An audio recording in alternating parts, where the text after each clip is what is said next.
사랑하는 믿음의 성도 여러분, 한 주간도 평안하셨습니까? 오늘도 우리가 주님 앞에 믿음으로 예배드리기 원합니다. 신령과 진정으로 예배드릴 때 주님께서 우리 예배를 받으시고 우리의 삶을 통해서 주님의 영광을 나타내시기를 우리가 간절히 원합니다. 기도하심으로 예배를 시작하겠습니다. 거룩하신 주님 감사합니다. 이 시간에 우리가 주님 앞에 믿음으로 나아갑니다. 믿음으로 예배드립니다. 신령과 진리로 주님 앞에 나아갑니다. 주님의 지성소 앞에 지성소 안으로 들어가는 믿음의 사람들, 믿음의 예배자 되기를 원합니다.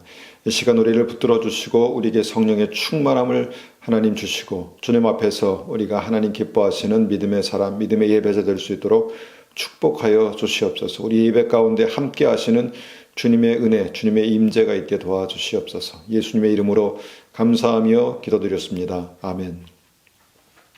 이 시간에 우리가 계속 읽고 있는 잠언 4장 23절에서 27절까지의 말씀을 가지고 우리가 한번 같이 읽고 말씀을 읽고 기도하기 원합니다. 잠언 4장 23절에서 27절까지의 말씀입니다. 잠언 4장 23절에서 27절까지의 말씀입니다. 23절부터 받들어 읽겠습니다. 모든 지킬 만한 것 중에 더욱 내 마음을 지키라. 생명의 근원이 이에서 남이니라. 구부러진 말을 내 입에서 버리며 비뚤어진 말을 내 입술에서 멀리하라.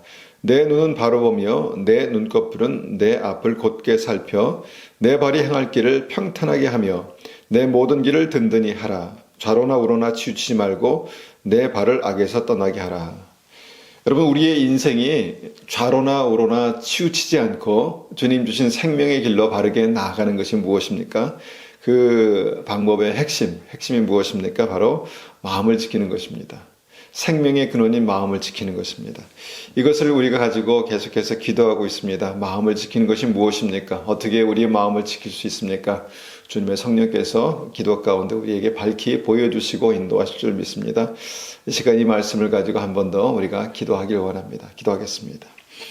아버지 하나님, 우리의 인생이 정말 주님, 생명이신 주님, 정말 길과 진리와 생명이신 주님께로 나아가며 주님과 함께 동행하며 끝까지 주님 주신 생명의 길로 갈 수 있는 그 은혜의 말씀을 우리가 붙들고 기도합니다. 핵심이 무엇인가 주님 봤더니 주님 마음을 지키는 것입니다. 우리의 마음에 주님께서 좌정하시고 우리의 마음이 정말 생명의 근원인 것을 우리가 바로 깨달아서 우리의 마음이 무엇을 느끼는지, 무엇을 보는지, 무엇을 말하는지를 우리가 보는 것입니다. 하나님, 그 은혜가 우리 삶 가운데 있게 도와주시옵소서. 우리가 생명의 근원인 마음을 지키며 주님과 생명이신 주님과 동행하며 끝까지 생명길을 갈 수 있도록 은혜 베풀어 주시옵소서. 이 시간 우리가 함께 예배드립니다. 마음을 모아서 함께 예배드릴 때 주님 그곳에 좌정하시고 주님 말씀하시고 인도하여 주시옵소서.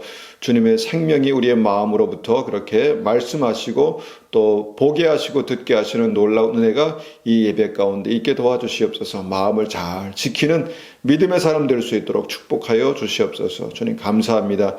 예수님의 이름으로 감사하며 기도드렸습니다. 아멘. 함께 찬송 드리겠습니다. 찬송 488장입니다. 찬송 488장 488장 우리가 찬송하겠습니다.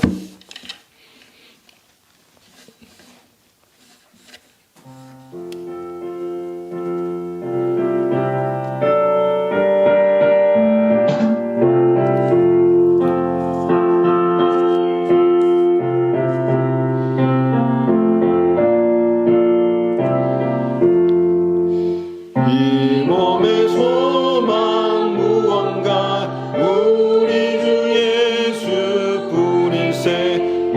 우리 주 예수밖에는 믿으리 아주 없도다. 주 나의 반석이시니 그 위에 내가 서리라. 그 위에 내가 서리라. 무섭게 바람 부는 밤 물결이 높이 설렐 때 우리 주 크신 은혜에 소망에 닿을 줄이라.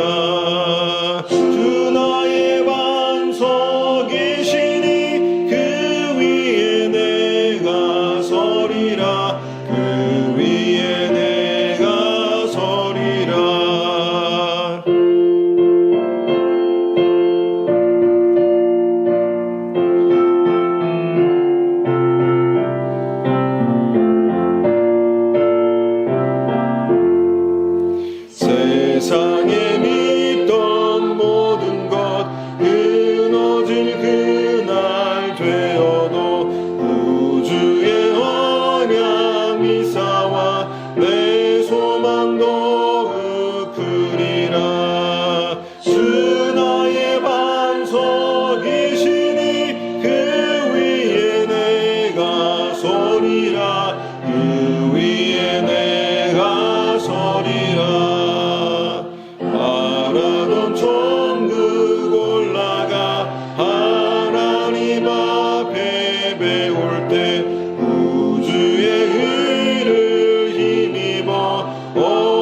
서리라. 그 위에 내가 서리라.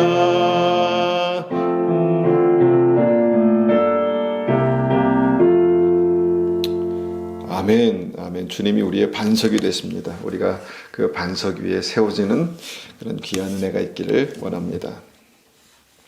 우리 찬송 한 장 더 드립니다. 490장입니다. 찬송 490장 찬송입니다.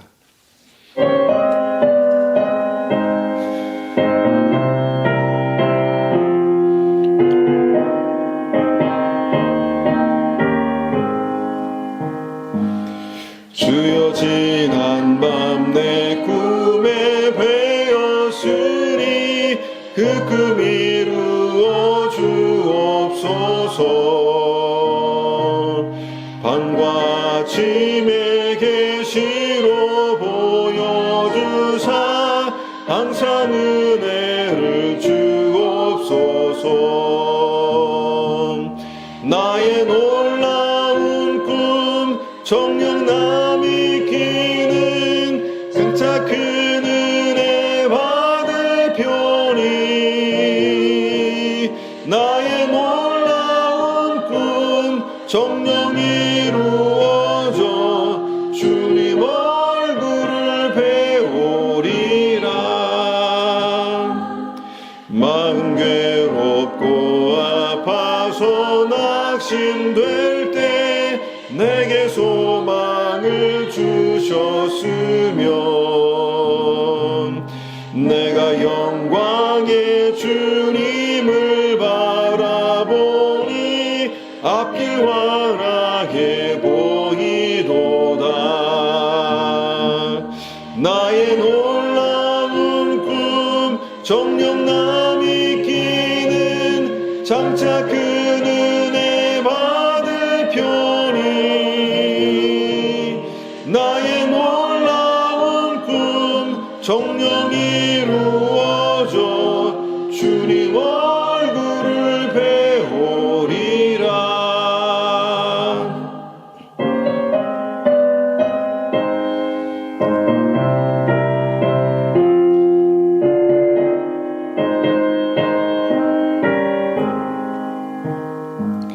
세상 풍조는 나날이 변하여도 나는 내 믿음 지키리니.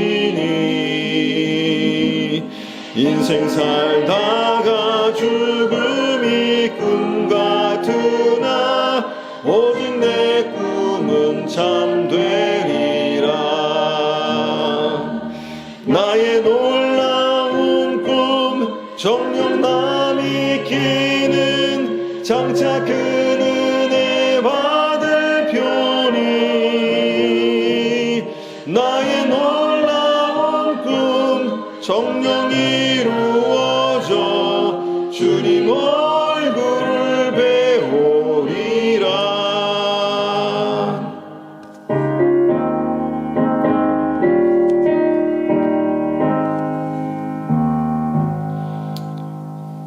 아멘, 아멘.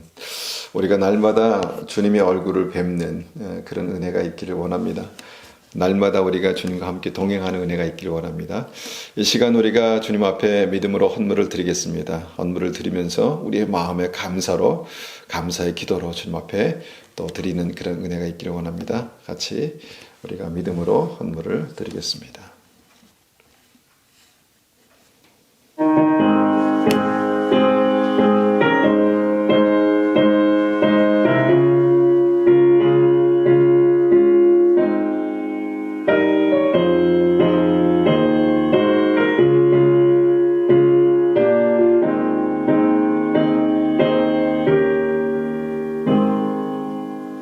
잠시 세상에 네가 살면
우리 시간에 드려진 헌금 위해서 한번 같이 기도하겠습니다.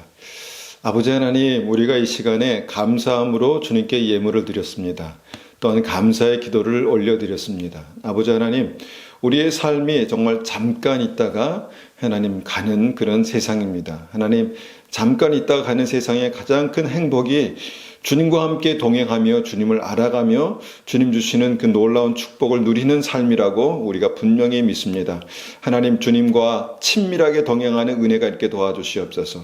주님 길과 진리요 생명이신 것을 우리가 주님과 동행하며 알게 도와주시고, 그것이 우리에게 영원한 하나님 나라의 소망이 될 수 있도록 은혜 베풀어 주시옵소서. 이 시간에 우리가 예물을 드렸습니다. 주님, 이 예물을 받으시고 우리의 삶을 받으시고 우리의 마음을 받아 주시옵소서. 예수님의 이름으로 감사하며 기도드렸습니다. 아멘. 아멘. 이 시간에 우리가 하나님 말씀을 함께 나누겠습니다. 오늘 함께 나눌 말씀의 제목은요, 정말 안타까운 믿음입니다. 정말 안타까운 믿음. 오늘 본문의 마태복음 19장에는요, 정말 안타까운 한 사람, 이 한 청년의 이야기가 나옵니다.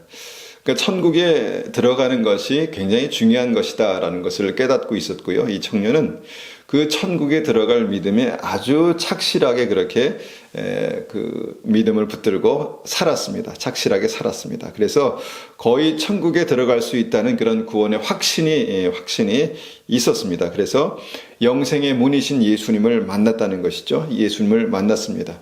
그런데 그 천국 문 앞에서 천국의 문이 되시는 예수님을 만나고 나서 그 반대 방향으로 돌아가야 했던 부자 청년의 이야기입니다. 우리가 알고 있는 이야기이기도 하지요.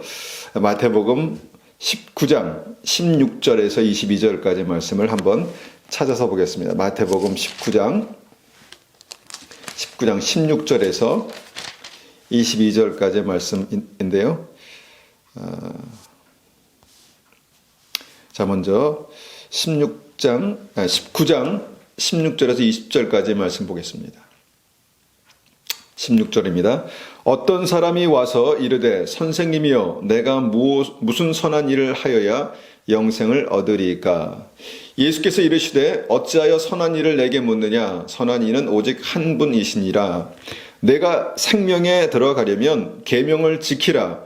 이르되 어느 계명이니오니까? 예수께서 이르시되 살인하지 말라, 간음하지 말라, 도둑질하지 말라, 거짓 증언하지 말라, 내 부모를 공경하라, 내 우수를 내 자신과 같이 사랑하라 하신 것이니라. 그 청년이 이르되 이 모든 것을 내가 지켰사온데 아직도 무엇이 부족하니까?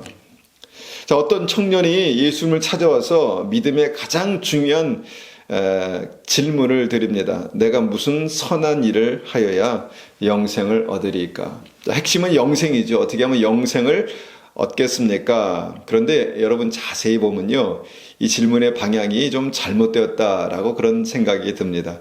자, 선한 일을 해서 영생을 얻는 것이 아니죠. 그런데 무슨 선한 일을 해야 영생을 얻겠습니까? 라고 이렇게 잘못된 질문을 드린 것이죠. 그래서 주님은 그 질문의 핵심을 바로 잡아 주십니다. 어떻게 잡아 주십니까? 내가 생명에 들어가려면, 그러니까 영생을 얻으려면 무엇입니까? 계명을 지켜야 한다. 자, 여러분, 계명을 지키는 것과 천국에 들어가는 것, 영생을 얻는 것과 관련이 있습니까? 자, 계명을 지켜야 천국에 들어갑니까? 예수님의 대답을 우리가 들을 때 바로 아멘 하고 그렇게 아멘이 나오지 않습니다. 정직하게 그렇습니다.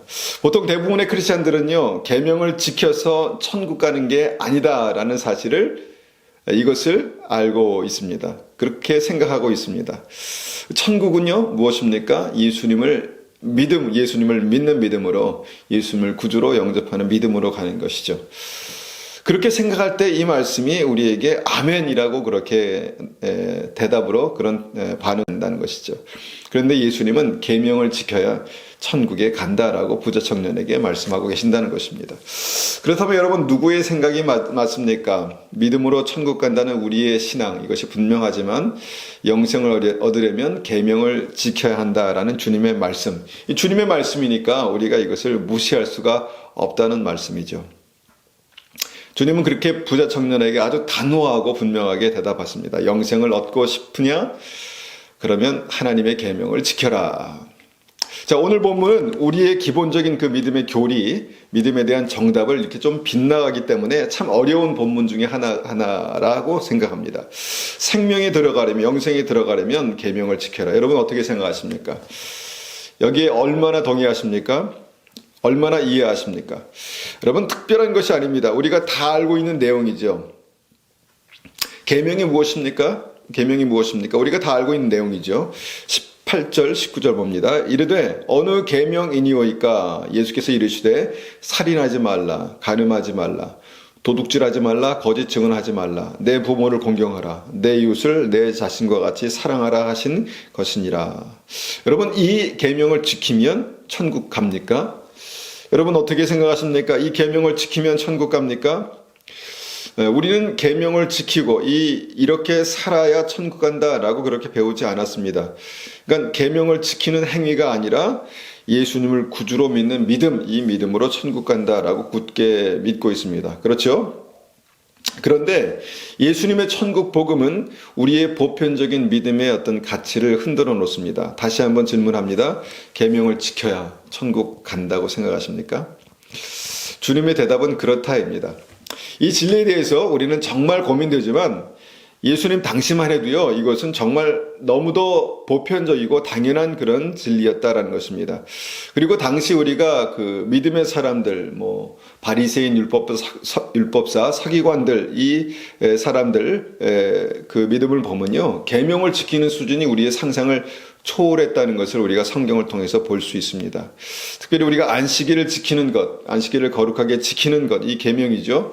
이것을 위해서 어떻게 했습니까? 어느 정도 이상의 거리를 걷지 않았습니다. 그러니까 어느 정도 이상의 거리를 걷지 않았고요.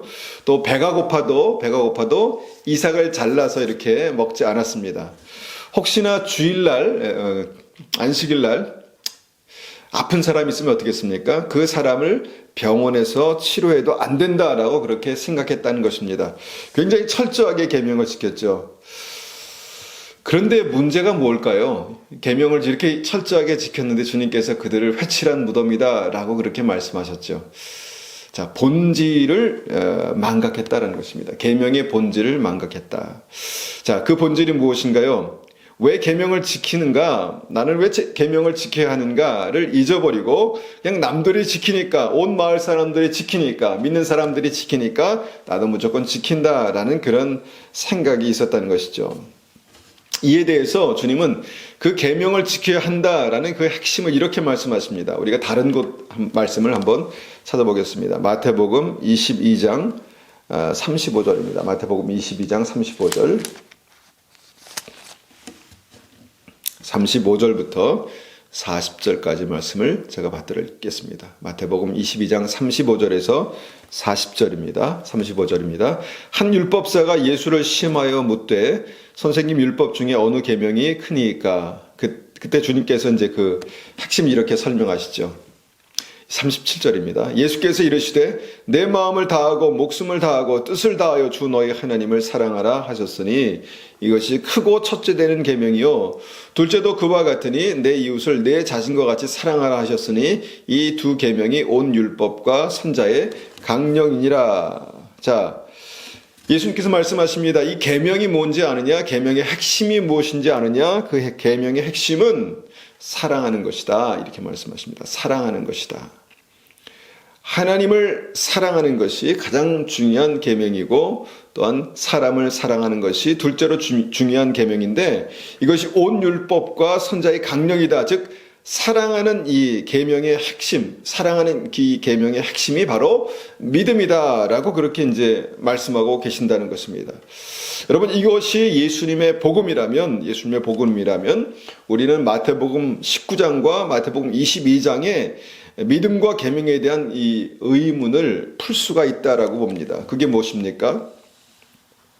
구원받는 믿음의 핵심은 하나님과 사람을 사랑하는 것이다 라고 그렇게 분명하게 알 수 있습니다. 하나님과 사람을 사랑하는 것, 그것이 삶으로 나타나는 것이 바로 계명을 지키는 삶이다 라고 그렇게 말씀하고 있다는 것입니다. 여러분, 이것이 영생에 대한 주님의 이 영생을 얻는 믿음에 대한 주님의 말씀이라는 것입니다. 그런데 이제 이것을 어떻게 우리에게 적용하는가, 이것이 이제 문제죠. 어떻게 적용해야 합니까? 나에게 구원받는 믿음, 영생을 얻는 믿음이 무엇입니까? 그것이 어떻게 증명될 수 있습니까? 우리가 이제 이렇게 생각해 본다면, 첫 번째, 내가 주님을 사랑하는 믿음이 있는가입니다. 내가 주님을 사랑하는 믿음이 있는가? 내가 주님을 사랑하는 믿음이 있습니까? 이것이 이제 믿음의 가장 중요한 것이고, 두 번째는 그 주님을 사랑하는 믿음이, 내 마음속에 있는 주님을 사랑하는 믿음이 내 삶으로 나타나고 있는가? 즉 계명을 지키는 삶이죠. 그러니까 주님을 사랑하는 믿음이 내 삶으로 나타나고 있는가입니다. 이것이 영생을 얻는 믿음이다라는 것입니다. 좀 이게 받아들이기에는 불편할 수 있습니다. 그런데 예수님의 말씀이기 때문에, 구원의 진리이기 때문에 이 말씀이 우리가 이해가 되지 않는다면 우리는 예수님의 복음을 오해하고 있다라고 볼 수가 있다는 것입니다. 여러분, 본문 계명에 대한 이 말씀을 우리가 한번 적용해 보면요, 우리가 왜 예배드립니까? 예배를 날마다 이렇게 주일마다 우리가 드리는데, 여러분 왜 예배를 드립니까? 굳이 우리가 정해진 날, 정해진 시간에 예배를 드려야 합니까? 이런 질문을 해볼 수 있죠. 그런데 예배를 드리는 이유가 무엇인가? 여러분, 여기에 대해서는 분명하게 우리가 말할 수 있어야 합니다. 주님을 사랑하니까. 아니면 주님을 더 사랑하기 위해서, 주님을 사랑하는 것이 어떤 것인가를 알기 위해서 우리가 예배를 드리는 것입니다. 그리고 이렇게 예배를 드리는 것이 구원받는 믿음이다라고 주님께서 말씀하고 있다는 것입니다. 계명을 지키라. 주님을 사랑하느냐? 그러면 그 사랑이 삶으로 나타나는 것이 믿음이다, 구원이다, 이렇게 말씀하는 것이죠. 왜 찬양합니까? 주님을 사랑하기 때문에 찬양하고. 왜 봉사합니까? 주님을 사랑하니까, 주님을 사랑하기 위해서 봉사하는 것이고. 왜 우리가 헌금을 드립니까? 왜 물질을 드립니까? 주님을 사랑하니까, 주님을 사랑하기 위해서 드리는 것이다라는 것입니다. 우리가 이제 사랑하는 사람들이 있습니다. 특별히 가족과 이제 부모님, 우리 아들, 딸들을 사랑하죠. 사랑하면 어떻게 됩니까? 사랑하면 뭔가가 흘러갑니다. 선물을 주고요, 용돈을 드리고, 또 참아주고, 뭔가 밥도 해주고, 또 빨래도 해주고, 서로 섬기고, 이런 것들이 우리의 사랑을 통해서 삶으로 나타나게 되는 것이죠. 즉, 온전한 사랑은요, 반드시 삶으로 나타난다. 이것이 바로 이 계명에 감추어진, 계명에 숨겨진 진리다라는 것입니다. 사랑은 절대로 우리의 마음속에만 그렇게 숨어 있지 않습니다. 우리의 마음속에 있는 사랑은 반드시 삶으로 그렇게 나타나게 되는 것이죠. 이것이 계명에 대한 예수님의 말씀의 핵심입니다.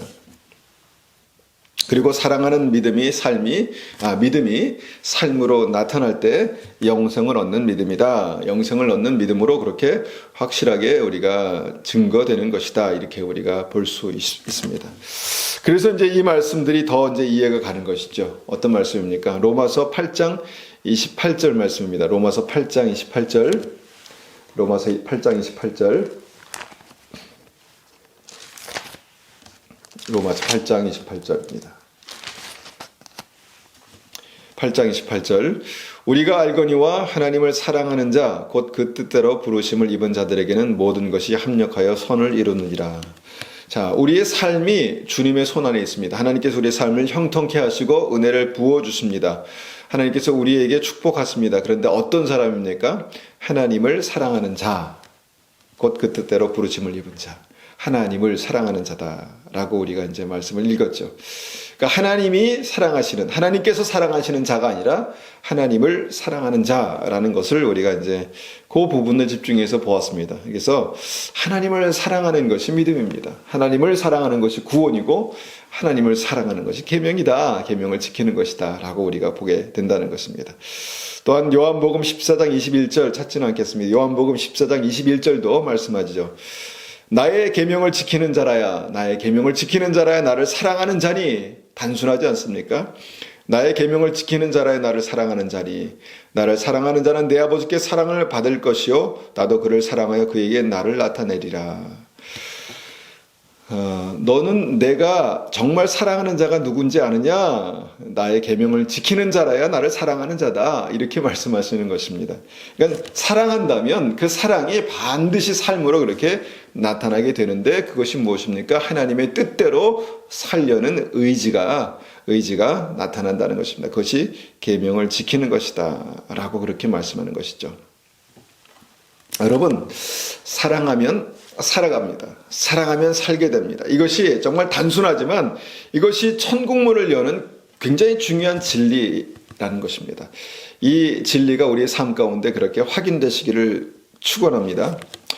그런데 그 부자 청년은요, 오늘 마태복음 본문의 부자 청년은 이 계명을 지키며 살았다는 것입니다. 대단하죠? 이 계명을 지키며 살았습니다. 그래서 뭔가 조금 당당하고 이것을 확인받고 싶었던 것 같습니다. 그 청년에 대한 예수님의 마음은 어땠을까요? 이 마음을 마가복음에서는 이렇게 기록합니다. 마가복음 10장 21절 보면요. 마가복음 10장 21절 보면 이렇게 말씀하시죠. 예수께서 그를 보시고 사랑하사 이르시되 내게 아직도 한 가지 부족한 것이 있으니 가서 내게 있는 것을 다 팔아 가난한 자들에게 주라. 그리하면 하늘에 보화가 있으리라. 내게 있으리라. 그리고 와서 나를 따르라. 자, 무엇을 말씀하십니까? 예수께서 그를 보시고 사랑하사. 예수님께서 그 청년을 보시고 굉장히 사랑스러우셨다는 것입니다. 마음이 흡족하시고 참 귀하다 이런 생각을 하셨다는 것이죠. 그리고 그 청년의 믿음에서 한 단계 넘어설 수 있는, 그러니까 그의 청년의 믿음에 약간 부족한 것들을 채우실 수 있는 그것을 말씀하셨다는 것입니다. 한 가지 부족한 것이 있다. 한 가지 부족한 것이 있다. 그것이 무엇입니까? 가서 내게 있는 것을 팔아 가난한 자들에게 주고 나를 따르라. 여러분, 이 계명에 관한 예수님의 말씀, 이제 계명으로 시작하셨죠. 그리고 이 청년에게 이런 이제 그 요구를 하셨는데, 질문을 하셨는데, 이것이 이제 그 계명의 본질과 청년의 믿음에 대해서 우리가 다시 한번 이해할 수 있는 본문의 이제 핵심이다라고 그렇게 볼 수 있습니다. 우리가 이제 말씀의 서두에서 생각해 보았던 것처럼 청년은 계명을 지키며 살았지만 그 믿음에 뭔가 문제가 있다, 잘못되었다라는 것을 보았지 않습니까? 내가 무슨 선한 일을 해야 영생을 얻을 수 있습니까? 이렇게 이제 이런 믿음을 가지고 있었죠. 청년이 이런 믿음을 가지고 있었습니다. 계명을 지키며 산 이유가 하나님을 사랑하기 위해서가 아니라 영생을 얻으려고 그렇게 이제 천국에 들어가려고 살았다는 것입니다. 여기서 우리는 이제 행위로 구원받지 못한다. 우리가 행위로 구원받지 못한다라는 진리를 우리가 이제 다시 한번 생각하게 되는 말씀입니다. 그러니까 단지 계명을 지킴으로 구원받는 것이 아니라 무엇입니까? 주님을 사랑하기 때문에 그렇게 살아가는 것이 믿음이고 그것이 계명을 지키며 살아가는 것이다라고 근본적인 것에 대해서 말씀하고 있는 것이죠. 여러분, 왜 교회에 다니는가? 왜 헌금하고 왜 봉사하고 왜 신앙생활을 이렇게 해 나가는가? 우리가 왜 다른 사람과의 관계 속에서 이렇게 살아가는가? 여러분, 그것에 대한 답이 무엇입니까? 주님을 사랑하기 때문에, 또 주님을 사랑하기 위해서라는 것입니다. 이것이 오늘 말씀에서 굉장히 중요한 핵심입니다. 여러분, 근데 안타깝게도 이 청년에게는요, 계명을 지키고 살아가는 이 청년에게는 그 믿음이 없었다는 것입니다. 우리가 서두에서 보았죠. 어떻게 하면 무슨 선한 일을 하여야 영생을 얻습니까? 그 시작부터가 좀 달랐죠. 시작부터가 잘못되었습니다. 그래서 주님께서 청년에게 영생을 위해서 내린 처방이 있었습니다. 그것이 무엇입니까? 재물을 정리하여서 가난한 자들에게 나눠주고 너는 주님을 따르라 였습니다. 청년을 제자 삼으시겠다라고 그렇게 이제 결정하신 것이죠. 내가 영생을 얻고 싶으냐? 내가 너를 영생의 길로 인도하겠다. 청년이 너무 사랑스럽기 때문에, 너무 귀하기 때문에 예수님께서 그 진리를 말씀하시고 그 진리를 청년에게 적용하시기 원하셨던 것이죠. 여러분, 우리가 이성적으로 생각해 보면요, 너무 놀라운 기회 아니겠습니까? 예수님께서 청년이 원하는 바로 그 가장 중요한 영생을 얻는 것, 그것을 주시기 원하셨습니다. 그리고 그 가장 핵심적인 답을 주셨습니다. 그것이 무엇입니까? 주님을 따르라는 것이죠. 영생의 핵심, 주님을 따르라는 것입니다. 그런데 중요한 순간에 이 청년의 믿음이 문제에 부딪혔습니다. 그것이 무엇입니까? 주님을 따르려는 이 청년의 발목을 잡고 있는 것이 있었는데 그것이 재물이었다라는 것입니다. 청년이 열심히 살았고 그래서 부자가 되고 싶었고 부자가 되었습니다. 그리고 거기에다가 믿음도 있었습니다. 부자인데 믿음도 있었다는 것입니다. 그래서 이제 그는 영생을 이제 믿음이 있기 때문에 영생을 뭔가 가졌다, 영생을 내가 소유했다라고 어떤 확신이 있었기 때문에 다시 한번 그렇게 주님께 확인하고 싶었던 것 같습니다. 그래서 이제 다시 한번 그것에 대해서 주님께서 확실하게 그래, 네가 영생을 가졌다라고 그렇게 확답을 듣고 싶었는데, 그런데 그 믿음에서 정말 가장 어떤 핵심적인 어떤 이 청년의 발목을 잡고 있었던 청년의 발목을 잡고 있었던 그 문제를 지적하셨다는 것입니다. 그것은 바로 재물이었습니다. 재물. 그래서 주님께서 청년의 발목을 잡고 있는 그 재물을 풀어놓고 주님을 따르라 라고 그렇게 말씀하는 것이죠. 그런데 여러분, 우리가 이제 이 청년의 믿음을 볼 때 이것은 단지 그냥 청년의 발목을 잡고 있다라고 우리가 생각할 수 있지만 청년의 믿음의 급소였다는 것입니다. 청년의 믿음의 급소. 이것 때문에 결국 청년은요, 주님께서 제시하신 영생의 길을 어떻게 합니까? 포기합니다. 주님을 따르면 되는데 주님을 따를 수 없었다는 것입니다. 영생의 길을 포기했다는 것입니다. 그러니까 믿음의 급소였습니다. 마태복음 19장 21절 22절 다시 봅니다. 마태복음 19장 21절 22절 예수께서 이르시되 내가 온전하고자 할진대 가서 내 소유를 팔아 가난한 자들에게 주라. 그리하면 하늘에서 보화가 내게 있으리라. 그리고 와서 나를 따르라 하시니 그 청년의 재물이 많음으로 이 말씀을 듣고 근심하여 가니라. 자, 어떻게 했습니까? 예수님을 떠나갔습니다. 결과적으로 청년은 재물 때문에 예수님을 떠났습니다. 여러분, 이 대목이요, 이 시대의 크리스천들의 아킬레스건이라고 생각합니다. 이 시대의 크리스찬들의 아킬레스건이 여기에 있습니다. 왜냐하면 거의 대부분의 크리스찬들이요, 부자 되고 싶어 하거든요. 돈 많이 벌어서 부자가 되고 싶어 한다는 것입니다. 여러분, 우리의 마음속에 나는 가난하고 싶어, 나는 가난하게 되고 싶어, 그런 사람 있습니까? 없습니다. 거의 대부분의 크리스찬들은요, 부자가 되고 싶어 합니다. 만약에 주님께서 이 복음을 집중적으로 그렇게 전하라고 하셔서 집중적으로 그렇게 설교한다면 아마 교회를 떠날 사람들 엄청나게 많을 것입니다. 예수님을 떠날 사람도 엄청나게 많을 것입니다. 그럼에도 불구하고 부자 청년에게 예수님은 이 엄청난, 이 어려운 요구를 하셨습니다. 모든 소유를 다 팔아서 가난한 사람들에게 나눠주고 주님을 따르라. 만약에 주님께서 우리에게 이런 말씀을 하신다면 우리가 주님을 따를 수 있겠습니까? 우리가 이 교인들 가운데, 믿음을 가지고 있는 이 크리스찬들 가운데 몇 명이나 얼마나 몇 퍼센트나 주님을 따를 수 있겠습니까? 우리가 이제 이 말씀을 생각할 때 너무 극단적인 게 아닙니까? 이렇게 볼 수도 있습니다. 그런데 이 말씀의 핵심을 우리가 이해하지 못할 때 이것은 극단적이고 굉장히 어려운 말씀입니다. 우리에게 그렇게 말씀하시지 않은 게, 우리에게 그렇게 말씀하시지 않은 게 천만다행입니다 라고 생각할 수 있습니다. 아니면 부자가 아닌 게 천만다행입니다 이렇게 생각할 수 있죠. 그런데 결론적으로 청년은 그 이후로 주님을 따르지 않았습니다. 주님을 따르지 않고 나서 어떻게 되었을까, 어떻게 될까에 대해서 예수님께서 이렇게 말씀하셨습니다. 마태복음 19장 22절 청년이 재물이 많음으로 이 말씀을 듣고 근심하여 가니라. 예수님을 떠난 것이죠. 그 다음에 주님께서 아주 중요한 말씀을 하시죠. 23절입니다.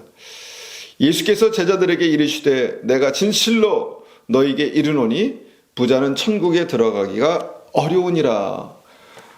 다시 너희에게 말하노니 낙타가 바늘귀로 들어가는 것이 부자가 하나님 나라에 들어가는 것보다 쉬우니라 하시니. 이것이 구원의 진리라는 것입니다. 영생을 얻는 구원의 진리다라는 것입니다. 부자가 천국에 들어가는 것이 정말 어렵다. 다시 너희에게 말하노니 낙타가 바늘귀로 들어가는 것이 부자가 하나님 나라에 들어가는 것보다 쉬우니라. 여러분 어떻습니까? 너무 절망적인 말씀 아니겠습니까? 부자가 천국에 들어가기가 정말 어렵다. 얼마나 낙심이 되는 말씀입니까? 다들 부자가 되고 싶어 하지 않습니까? 다들 부자가 되고 싶어 하는데 나도 부자가 되고 싶은데, 그래서 정말 이 말씀이 우리에게 어떻게 보면은 은혜가 안 됩니다. 은혜가 안 됩니다. 영생을 얻는 진리의 말씀인데 은혜가 안 되는 것입니다. 그래서 천국 복음의 이 핵심이 부자는 천국에 들어가기가 정말 어렵다라고 말씀하는 것입니다. 거의 불가능하다. 낙타가 바늘귀로 들어가는 것 정도로 거의 불가능하다라는 것이죠. 여기에 대해서 이 말씀에 대해서요. 어떤 목사님들께서는 정말 절망적인 이 말씀에 대해서 조금 희망을 주기 위해서 이런 말씀도 하시는 것을 들었습니다.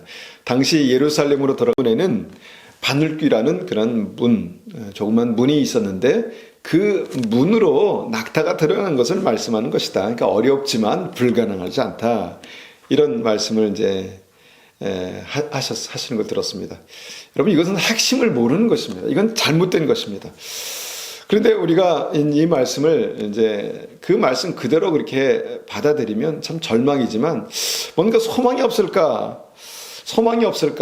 이런 생각을 해보면서 이 말씀을 이제 고민해 봅니다. 또 한 가지 생각하게 되는 것은 그러면 얼마나 있어야 부자가 되는가? 내가 돈이 얼마나 있어야, 내가 재산이 얼마나 있어야 부자인가? 천국에 들어가기 어려운 정도는 어느 정도의 부자인가? 이런 이제 생각을 해보죠. 이 복음을 제자들이 듣고요. 제자들도 굉장히 황당했던 것 같습니다. 이렇게 반응하죠. 25절입니다. 25절. 제자들이 듣고 몹시 놀라 이르되 그렇다면 누가 구원을 얻을 수 있으리까? 그러니까 많은 사람들이 부자가 되고 싶어 하는데 부자는 천국에 들어가기 어렵다 이렇게 말씀하시니까 그러면 누가 구원을 얻겠습니까? 이렇게 말씀하셨다는 것이죠. 그런데 26절에 예수님께서 말씀하십니다. 예수께서 그들을 보시고 이르시되 사람으로는 할 수 없으나 하나님으로서는 다 하실 수 있느니라. 뭔가 소망이 보이는 듯한 그런 말씀이긴 하지만 이해가 확실히 되지 않는 그런 말씀입니다. 우리는 이제 이 말씀을 들으면서 참 갈등이 생깁니다. 부자는 되고 싶은데, 그래서 부자가 되고 싶어서 열심히 일하고 있는데, 천국에 들어가기 어렵다? 여러분, 부자가 되고 싶으십니까? 주님께서 분명히 부자는 천국에 들어가기 어렵다고 말씀하시는데 그래도 부자가 되기 원하십니까? 부자는 되고 싶고 천국에는 들어가고 싶고 그렇다고 부자 되는 것을 포기하고 싶지는 않고 뭐 이런 생각을 하지 않겠습니까? 혹여 어떤 분들은 다행이다. 나는 가난하니까 참 다행이다. 여러분, 가난해서 다행이십니까? 가난해서 너무 행복하십니까? 가난해서 행복하다고 그렇게 말하는 분들은 아마 거의 없을 것입니다. 가난하면 그 가난 때문에 불행하다고 그렇게 느끼죠. 만약에 우리의 삶에 돈을 많이 모아서 부자가 될 소망이 없으면 아마 내 인생에 소망이 없다라고 그렇게 말할 수 있는 분들도 많이 계실 것입니다. 여러분, 우리가 이제 천국 복음과 이 부자, 우리 이 땅에서 뭔가 행복과 축복의 상징인 부자가 되는 것의 믿음이 서로 이렇게 반대 방향으로 가고 있다라는 것을 우리가 생각해 봅니다. 그렇다면 이 진리의 핵심이 뭘까? 부자는 지옥, 이것이 진리의 핵심입니까? 여러분, 이 말씀의 어떤 그 진리도요, 이 부자가 되는 것이 어렵다, 이 말씀의 진리도요, 계명과 연결해서 우리가 이해하는 것이 필요합니다. 무엇입니까? 부자가 얼마나 있어야 부자인가? 얼마나 많아야, 돈이 얼마나 많아야 부자인가에 대해서 우리가 이렇게 생각해 볼 수 있습니다.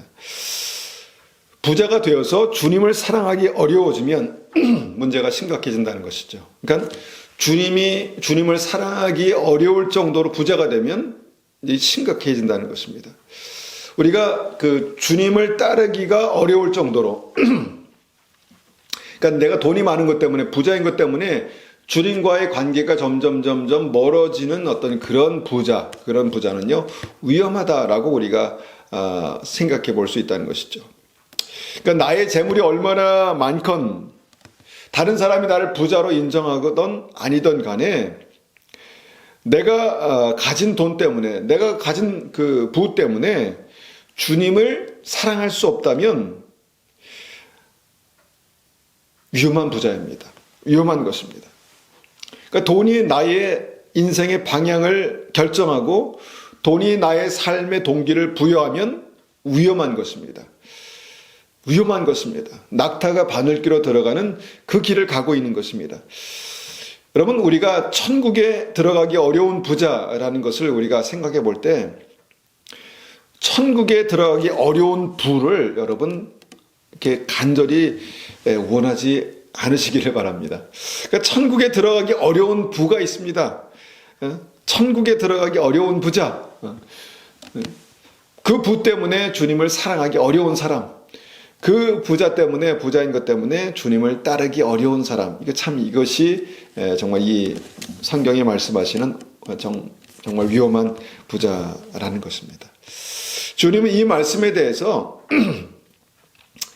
아주 단순하게 말씀하셨죠. 아주 쉽고 단순하게 말씀하셨습니다. 무엇입니까?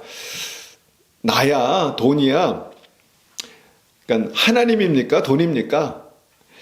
둘 중에 하나만 선택하라는 것입니다. 아유, 이렇게 어려운 질문이, 이렇게 어려운 선택이 어디 있습니까? 우리가 하나님입니까? 돈입니까? 이것이 어렵습니까? 머리로는 어렵지 않지만 우리의 마음으로는 참 어렵습니다. 마태복음 6장 24절 말씀이죠. 마태복음 6장 24절에 이렇게 말씀하십니다. 한 사람이 두 주인을 섬기지 못할 것이니 혹 이를 미워하고 저를 사랑하거나 혹 이를 중히 여기고 저를 경히 여김이라. 너희가 하나님과 재물을 겸하여 섬기지 못하니라. 절대로 하나님과 재물을 함께 가지고 가지 못한다. 함께 붙들고 가지 못한다. 라고 이렇게 말씀하는 것입니다.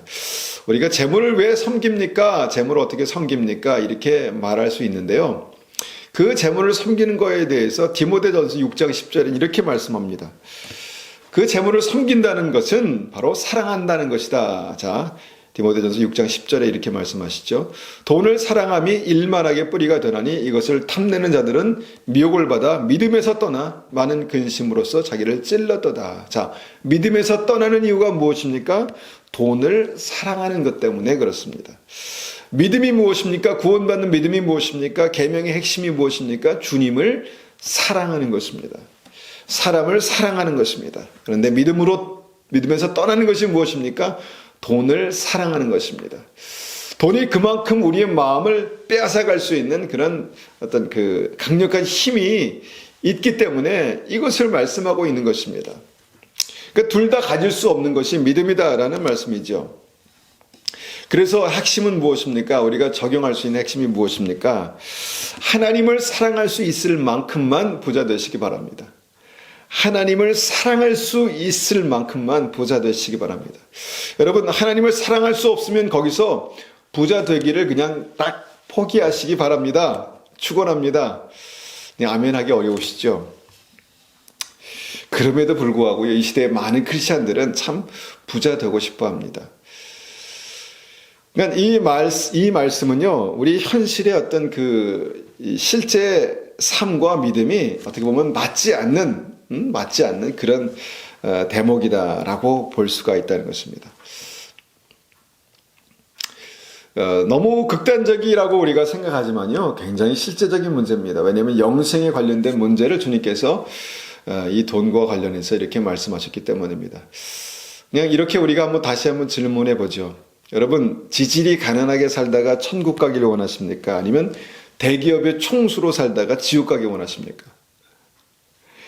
여러분, 이것이 왜 그렇게 고민이 될 수 있겠습니까? 그런데 현실에서 우리가 이 재정의 문제와 돈의 문제와 딱 이렇게 맞닥뜨리면 사실 굉장히 심각하게 고민이 되는 문제입니다. 우리의 머리로는 이미 천국을 택했지만 우리의 현실은 부자를 놓지 못하고 있다는 것이죠. 지질하게 가난하게 살다가 천국 가는 것, 그것이 축복입니까? 아니면 대기업의 총수로 살다가 가는 것이 축복입니까? 대기업의 총수로 살다가 정말 그것을 그렇게 원하며 살다가 지옥 갈 수 있다라고 주님께서 말씀하고 있는 것이죠. 이것이 너무 분명한 하나님의 말씀임에도 불구하고 우리는 부자로 살다가 천국 가기 원한다는 것이죠. 이것이 이제 딜레마입니다. 이것이 참 어려운 문제라는 것이죠. 그런데 이 문제의 핵심을 우리가 어떻게 뚫고 갈 수 있습니까? 내가 무엇을 사랑하느냐의 문제라는 것입니다. 내가 무엇을 더 사랑하느냐의 문제가 바로 이 실제적인 문제라는 것입니다. 돈을 주님보다 더 사랑하면 지옥 가는 것이고요. 돈을 사랑하는 것보다 주님을 더 사랑할 수 있다면 그것은 축복이라는 것입니다. 믿음이라는 것입니다. 정말 이 시대의 믿음에 이 말씀은요, 좀 절망적인 메시지라고 봅니다. 그런데 굉장히 중요한 메시지입니다. 우리가 여기까지 이제만 보면은, 어떻게 보면은 참 어렵다라고 볼 수 있지만요, 또 다행인 것이 성경을 읽다 보면 부자 크리스천들이 있다라는 것입니다. 하나님과 동행하고 은혜 받고 축복받고 신실한 믿음을 가진 부자들이 성경을 보면 많이 있습니다. 그러니까 아브라함이 대표적인 사람이죠. 아브라함은 거부였습니다. 얼마나 돈이 많았냐면 집안에 군대를 가지고 있는, 군대를 거느릴 수 있는 그런 부자였다는 것입니다. 이삭도 부자였습니다. 야곱도 부자였습니다. 그러니까 뭐 대를 이은 그런 부자였죠. 그리고 요셉도 하나님 축복하셔서 엄청난 부자가 되었습니다. 엄청난 부자가 되었죠. 하나님 마음에 합한 자 누구입니까? 다윗도 정말 부자였습니다. 모든 것을, 권력과 재물과 모든 부귀영화를 다 가진 부자였습니다. 하나님께서 정말 이 솔로몬이 처음에 하나님 앞에 기도했을 때, 하나님 정말 지혜를 주십시오라고 기도했을 때, 내가 부를 구하지 않고 정말 백성들을 하나님의 뜻대로 잘 다스릴 수 있는 지혜를 구하는구나 하고 무엇을 주셨습니까? 부를 주셨습니다. 모든 것을 다 주셨습니다. 그러니까 부자가 그냥 무슨 성경에서 아주 싫어하는 악이다, 이런 개념이 아니라는 것이죠. 여러분, 신약 성경을 봐도요, 부자가 많습니다. 예수님께 무덤을 제공한 아리마대 요셉, 그 사람은 부자였습니다. 그리고 이 자주장사 루디아 같은 신실한 크리스찬도요, 아주 대표적인 부자였습니다. 그리고 믿음 좋은 백부장도 있죠. 백부장, 이 사람도 부자였습니다. 그러니까 부자는 무조건 지옥, 이것이 아니다라는 것입니다. 조금 소망이 보이죠? 부자는 무조건 지옥이 아니다라는 것이죠. 그럼에도 불구하고 이 말씀이 중요한 이유는 현실 속에서 지옥 가는 부자들이 엄청 많다는 것입니다. 부자가 지옥 갈 확률이 엄청 크다는 것이죠. 그래서 이 오늘 본문의 말씀은요, 천국 복음의 핵심, 이것을 붙들라는 것인데, 한번 말씀을 정리해 봅니다. 천국 복음의 핵심이 무엇입니까? 주님을 사랑하는 삶이 천국 가는 믿음이다 라는 것입니다. 말씀을 정리합니다. 주님을 사랑하는 삶이 천국 가는 믿음의 핵심입니다. 그리고 주님을 사랑하는 그 믿음은요, 반드시 삶으로 나타나게 됩니다. 그러니까 실제의 삶으로 나타난다는 것이죠. 그리고 실제의 삶이 무엇입니까? 실제의 삶은요, 바로 우리의 재물과 관련된 어떤 그런 것들이 굉장히 우리에게 실제적인 문제다라는 것입니다. 여러분, 주님보다 사랑하는 것이 있습니까? 우리에게? 우리의 머리로는 없어야 당연한 것입니다. 그러나 우리의 삶 속에 들어가 보면 우리가 주님보다 더 사랑하게 되는 재물이 있다는 것입니다. 여러분, 재물보다 주님을 더 사랑하는 믿음이 되시기를 축원합니다. 실제로 우리의 삶에 정말 하나님과 재물 둘 중에 하나를 선택해야 되는 그런 기로에 서 있을 때에 우리가 과감하게 하나님을 선택할 수 있는 그런 믿음이 되시기를 간절히 축원합니다. 혹시나 우리의 삶에 정말 돈이 없는 것 때문에, 가난하기 때문에 우리가 정말 비참하게 느끼는 그런 삶이 있다면, 여러분, 우리의 삶, 하나님께 주신 현실 가운데 자족하며 감사하시기를 축원합니다. 그래서 그 가난한 마음에 주님께서 주님을 사랑하는 마음으로 주님께서 축복하셨다는 그 믿음으로 가득 채워주시기를 축원합니다. 그러면 하나님께서 우리의 삶을 놀랍게 축복하시고 하나님께서 채우실 줄 믿습니다. 여러분, 날마다 그 하나님께 주시는 놀라운 은혜로 또 축복으로 그렇게 채워지시는 그런 믿음의 부자가 되시기를 축원합니다. 우리가 이 시간에 말씀을 가지고 한번 같이 기도하기 전에요. 찬송 492장 1절과 2절 드리고 이 말씀을 가지고 기도하기 원합니다.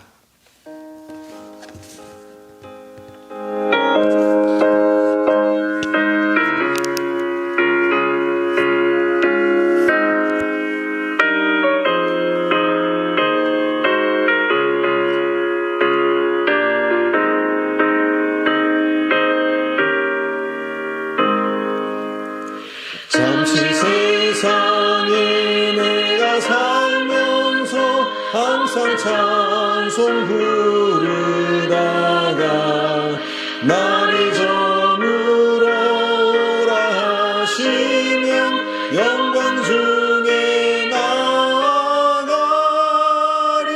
열린 천국 문 내가 들어가 세상 짐을 빛난 면류관 받아 쓰고서 주와 함께 길이 살리.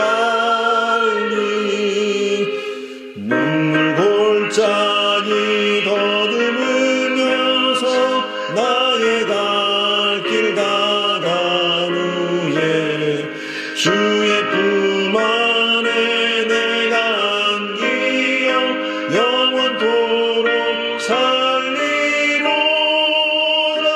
열린 천국 문 내가 들어가 세상 짐을 내려놓고 빛난 면류관 받아 쓰고서 주와 함께 길이 살리.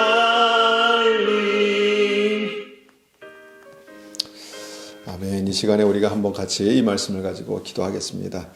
어려운 말씀입니다. 그렇지만 이 말씀이 성령께서 우리에게 다시 한번 진리로 조명해 주시고 우리의 삶의 근본적인 문제를, 믿음의 문제를 해결하시는 그런 놀라운 은혜로 나타나기를 원합니다. 한번 같이 기도하겠습니다. 아버지 하나님, 우리가 잠깐 이 세상에 살다가 가는 것이 인생이고, 하나님 그렇게 짧은 인생 가운데 우리가 무엇이 늘 그렇게 부족하고 무엇이 늘 없다고 그렇게 불평하고 원망하며 살 때가 참 많습니다. 아버지 하나님, 우리가 주님의 은혜로 그렇게 날마다 우리의 삶을 채우시고 주님께서 우리를 붙드시는데 우리가 뭘 더 가지고 싶어서, 뭘 더 채우고 싶어서 그렇게 하나님 많은 사람들이 고민합니까?